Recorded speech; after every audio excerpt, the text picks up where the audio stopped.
Team India के पूर्व off spin गेंदबाज और लेजेंड हरभजन सिंह अपने बेबाक राय के लिए जाने जाते हैं और हाल में एक इंटरव्यू दिया जहां पर उनसे पूछा गया कि भाई दिनेश कार्तिक का परफॉर्मेंस बहुत खराब रहा, इस वर्ल्ड कप में रन नहीं बन रहे हैं तो उनकी जगह पर क्या ऋषभ पंत को नहीं खिलाना चाहिए। तो उन्होंने बहुत सॉलिड आंसर दिया। उन्होंने कहा कि देखिए, दिनेश कार्तिक पर तो हम बाद में चर्चा करेंगे, लेकिन उससे पहले हमें यह भी सोचना चाहिए कि हमारे टॉप ऑर्डर के बल्लेबाज भी रन नहीं कर रहे हैं। यानी कि उन्होंने कहा कि दिनेश कार्तिक पर अगर हम सवाल कर रहे हैं तो हमें टॉप ऑर्डर के बल्लेबाजों पर भी तो सवाल करना चाहिए, क्योंकि ऊपर से वो रन नहीं कर रहे। और इस समय टॉप ऑर्डर के बल्लेबाज में देखें तो रोहित शर्मा एंड आपके केएल राहुल हैं, क्योंकि नंबर 3 पर विराट कोहली रन बनाए जा रहे हैं। इसके बाद सूर्य कुमार यादव है, वो भी रन बनाए जा रहे हैं। हार्दिक पांड्या ने भी ठीक ठाक परफॉर्मेंस करके दिखाया है। यानी कि हरभजन सिंह ने साफ साफ कहा है कि अगर हम दिनेश कार्तिक को बाहर करने की बात करें और उनकी जगह पर ऋषभ पंत को लेकर आए तो उससे बेहतर होगा कि टॉप ऑर्डर के बल्लेबाजों को भी बाहर कर दें जो कि रन नहीं बना रहे। उन्होंने कहा कि देखिए, जब जिस पोजीशन में दिनेश कार्तिक खेलने के लिए आते हैं वो इतना आसान नहीं है कि आएंगे और सीधा रन बनाकर चले जाएंगे, मैच को फिनिश करके चले जाएंगे। उस पोजीशन में बहुत हाई रिस्क क्रिकेट खेला जाता है। 10 में से 2 बार चलेंगे, 8 बार फेल हो जाएंगे बल्लेबाज। उन्होंने जिक्र भी किया कि क्यों हम लेजेंड कहते हैं अपने युवराज सिंह को, क्यों हम लेजेंड कहते हैं अपने एमएस धोनी को, क्योंकि ये मोस्ट ऑफ द टाइम्स आपके लिए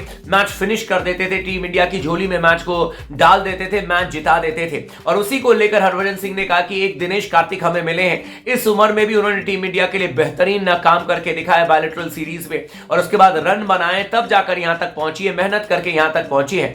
तो फिर उनके साथ हमें यकीनन कंटिन्यू करना चाहिए। और अगर हम सवाल करते हैं कि दिनेश कार्तिक का फॉर्म अच्छा नहीं है तो हमें यह भी सवाल करना चाहिए कि हमारे टॉप ऑर्डर के बल्लेबाजों का भी फॉर्म अच्छा नहीं है। तो फिर क्यों ना हम केएल राहुल को या रोहित शर्मा को रिप्लेस कर दें। हालांकि उन्होंने नाम नहीं लिया किसी का, लेकिन टॉप ऑर्डर के बल्लेबाज तो यही दोनों हैं जो कि रन इस समय नहीं बना रहे। और इस समय टीम इंडिया के लिए सबसे ज्यादा मुसीबत भी यही दोनों बल्लेबाज हैं, क्योंकि केएल राहुल भी बड़े हाई रेटेड बैट्समैन थे, वर्ल्ड कप में आएंगे, ये कर देंगे, वो कर देंगे, कुछ नहीं कर पाए।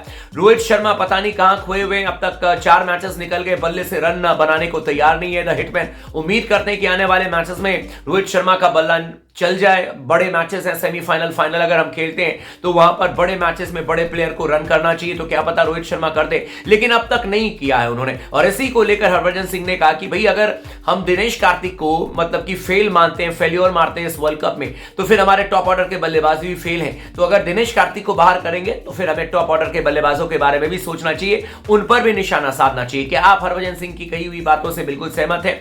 तो आप हमें कॉमेंट करके जरूर बताइएगा, क्योंकि हम तो बिल्कुल सहमत है। उन्होंने 110% सही बात कही है कि अगर दिनेश कार्तिक को बाहर करेंगे तो फिर आप ऊपर के भी बल्लेबाजों के बारे में सोच लीजिए, वो भी रन नहीं बना रहे। और दिनेश कार्तिक जहां पर खेलने के लिए आते हैं वो सबसे हाई रिस्क जोन होता है, जहां पर कि हो सकता है कि भाई 4-5 गेंद खेलने को मिले। कई बार आप हीरो हो जाते, कई बार आप जीरो हो जाते, जीरो बनने के चांसेस ज्यादा होते हैं। लेकिन टॉप ऑर्डर के बल्लेबाजों के पास में इतना दबाव नहीं होता है, वो तो रन कर सकते हैं लेकिन वो भी रन नहीं कर रहे। तो कार्तिक को अगर बाहर करने के बारे में हम कहते हैं कि वो फेल है, तो हमारे टॉप ऑर्डर के बल्लेबाज क्या है, पर्टिकुलरली आपके केएल राहुल एंड रोहित शर्मा, वो आप हमें कॉमेंट करके जरूर बताइएगा। वीडियो को लाइक कर दीजिएगा, चैनल को जरूर सब्सक्राइब कर लीजिएगा।